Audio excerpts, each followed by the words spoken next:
تعال انا بقى اعرفك انه القهوه اللي شمال فيهم. شمال هي يا صاحبي. انا جايب لك بن من كفر بطيخ، انما ايه حكايه. بص الوش قد ايه يا ابو مكه. وريني كده.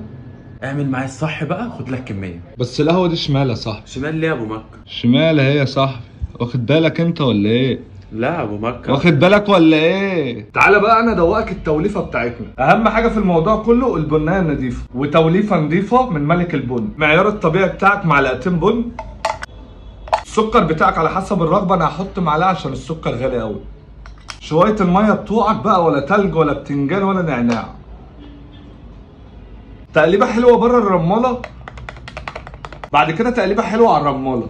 معانا باريستا ومعانا رماله، بس القهوه على الرماله حكايه. اهم حاجه في الموضوع التسويه بتاعت القهوه، مش اكتر ولا اقل. هتصب اول توت كده صغير، بعد كده هتربي وش تاني. ربنا الوش بتاعنا. هتصفي رملتك في ميتك وتصب قهوتك. ولا يا ولا على رأي ادهم. ده الوش الطبيعي بتاع واحد القهوه. تعال انا بقى اعرفك انه القهوه اللي شمال فيهم.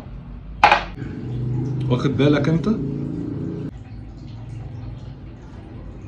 القهوه دي شمال يا صاحبي. مع اني ما بحبش الليمون، بس واحد قهوه من يرضي الله. حكايه. ما تنساش تصلي على النبي في الكومنتات. كل سنه وانتم طيبين.